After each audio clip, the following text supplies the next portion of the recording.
Hello friends, સ્વાગત છે આપનું મારા રસોડાના કાઠિયાવાડી સ્વાદમાં. હું ભાવનાબેન રાઠોડ. આજે આપણે બનાવીશું દુનિયાની સૌથી સ્વાદિષ્ટ, સૌથી હેલ્ધી કઢી. ફ્રેન્ડ્સ, આજ સુધી તમે કઢી અનેક વખત બનાવી હશે, પણ એક વખત મારી રીતે આ સિક્રેટ સામગ્રી ઉમેરી અને કઢી બનાવો. ઘરમાં નાનાથી મોટા બધાને પસંદ તો આવશે જ, પણ સ્વાદ એવો રહેશે કે દાઢે રહી જશે. ચાલો બનાવીએ નવા સ્વાદ સાથે સુપર ટેસ્ટી, સુપર હેલ્ધી કઢી. તો કઢી બનાવવા માટે અહીંયા મેં 2 કપ ખાટી છાશ લીધી છે. ફ્રેન્ડ્સ, કઢી ગમે ત્યારે બનાવો, સેજ ખાટી છાશમાં કઢી બનાવશો ને એટલે કઢી વધારે સ્વાદિષ્ટ તૈયાર થશે. હવે આ કઢી સાથે આપણે 3 ચમચી ચણાનો લોટ ઉમેરશું. આ કઢી થોડી થીક રાખશું એટલે ચણાના લોટનું પ્રમાણ થોડું વધારે રાખેલું છે, પણ તમે તમારી પસંદગી મુજબ પાતળી કઢી પણ બનાવી શકો છો. હવે વિસ્કરની મદદથી આપણે લોટ છાશ સાથે સરસ મિક્સ કરી લઈએ. ચણાના લોટનો ઉપયોગ કરતાં પહેલાં ચાળી લેવાનો, જેથી છાશ સાથે મિક્સ થતાં બિલકુલ સમય ના લાગે. જો ચાળ્યા વગર જ ચણાનો લોટ લેશો ને તો છાશ સાથે ચણાનો લોટ ઉમેરશો ને એટલે ચણાના લોટના ગાંઠા મેશ થતાં વધારે સમય લાગશે. હવે આ કઢી ઉકળવા ટાઈમે બિલકુલ ફાટે નહીં એ માટે અત્યારે જ આપણે સ્વાદ પ્રમાણે મીઠું ઉમેરી દઈશું અને ચપટી જેટલી જ હળદર ઉમેરશું. કઢીમાં હળદરનું પ્રમાણ બને એટલું ઓછું જ રાખવાનું. લાઇટ પીળી કઢી હશે ને એનો દેખાવ વધારે સરસ આવશે. 1 લીલા મરચાંના ટુકડા ઉમેરશું અને એની સાથે 6 થી 7 કળી લસણ આ રીતે અધકચરી ખાંડી લીધેલી છે એ ઉમેરી દઈશું. બધું સરસ મિક્સ કરી લેશું. તમે લસણ ના ખાતા હોય તો લસણ સ્કીપ કરી દેવાનું. અહીંયા બધું મસ્ત મિક્સ થઈ ગયું છે. હવે આ કઢી ઉકળવા મૂકી દઈએ. તો કઢી ઉકાળવા માટે ગેસ પર કઢાઈમાં આપણે તૈયાર કરેલું કઢીનું મિશ્રણ ઉમેરી દઈશું અને બાઉલમાં પણ 1/4 કપ જેટલું પાણી ઉમેરી અને એ પાણી પણ આપણે કઢાઈમાં ઉમેરી દઈશું. ગેસની ફ્લેમ મીડિયમ રાખી અને કઢીને પહેલાં સરસ ઉકાળી લેશું. ઘણા લોકો પહેલાં કઢીનો વઘાર કરી અને પછી ઉકાળે છે, પણ આ રીતે તમે કઢી બનાવશો ને તો કઢી તમારી એકદમ સ્વાદિષ્ટ તૈયાર થશે.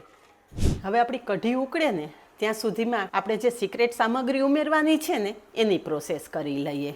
એ છે સરગવો. અહીંયા મેં 100 ગ્રામ સરગવાની શીંગો કુકરમાં 1 સીટી કરી અને બાફી લીધી છે. જુઓ.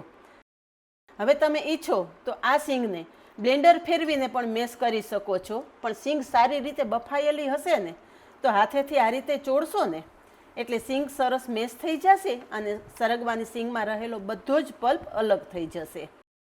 અહીંયા તમે જુઓ કે માત્ર અડધી મિનિટમાં જ બધી જ શીંગ સરસ મેશ થઈ ગઈ છે. હવે બધી શીંગ હાથમાં લઈને આ રીતે મુઠ્ઠી વાળશો ને એટલે શીંગમાં રહેલો બધો જ પલ્પ અલગ થઈ જશે. અહીંયા તમારે ફ્રેન્ડ્સ નથી બ્લેન્ડર ફેરવવાની જરૂર કે નથી કોઈ વધારાની મહેનત કરવાની જરૂર. જુઓ, આમાંથી બધો જ પલ્પ અલગ થઈ ગયો છે. શીંગમાં બિલકુલ પલ્પ રહેલો નથી. તો આ રીતે બાકી રહેલી શીંગમાંથી પણ પલ્પ અલગ કરી લઈએ. તમે બધા જાણો જ છો કે સરગવો અનેક રોગોની દવા છે અને ઘરમાં જેને તમારે સરગવો ના ભાવતો હોય ને એના માટે તો તમે સ્પેશિયલ આ કઢી બનાવજો, જેથી સરગવાના અઢળક ફાયદા પણ મળશે અને એ લોકોને ખબર પણ નહીં પડે કે તમે આજે એ લોકોને સરગવો ખવડાવી દીધો. આ બાજુ આપણી કઢી પણ ઉકળી ગઈ છે, તો આગળની પ્રોસેસ જોઈ લઈએ.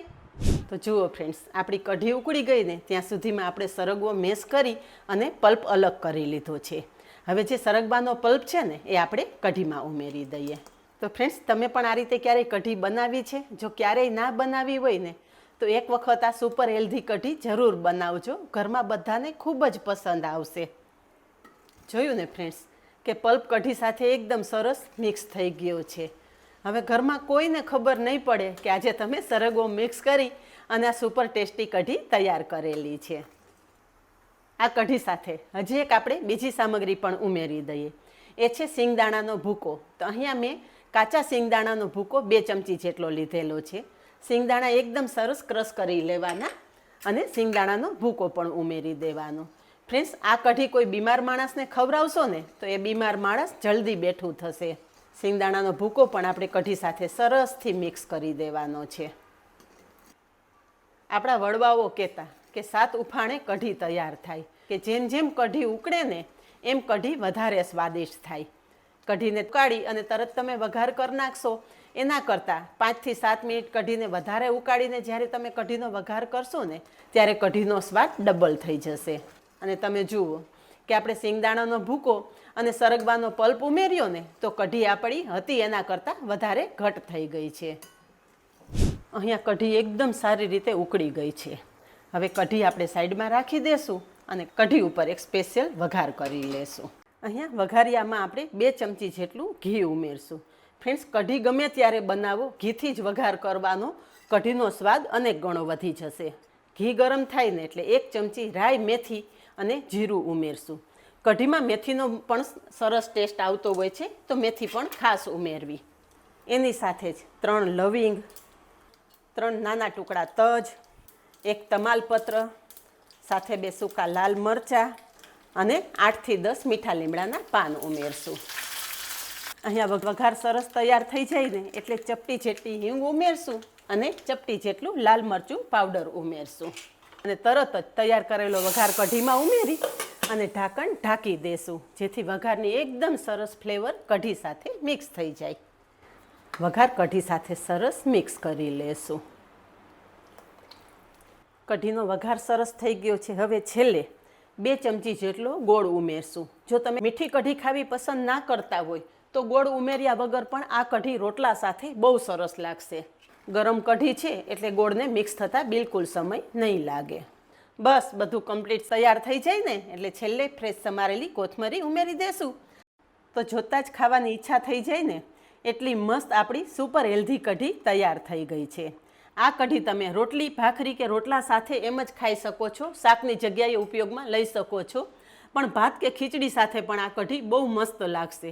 તો ફ્રેન્ડ્સ, આજની રેસીપી કેવી લાગી? વિડીયો પસંદ આવ્યો હોય તો વિડીયોને એક લાઇક ચોક્કસ આપજો અને આવા જ નવા વિડીયો જોવા માટે ચેનલને સબસ્ક્રાઈબ કરી લેજો અને પાસે રહેલું બેલ પણ પ્રેસ કરી રાખજો, જેથી આવનારા બધા જ નવા વિડીયોની નોટિફિકેશન સૌથી પહેલાં આપને મળે. આજે બસ આટલું જ. મળીએ નેક્સ્ટ વિડીયોમાં. ત્યાં સુધી બાય. Thank you.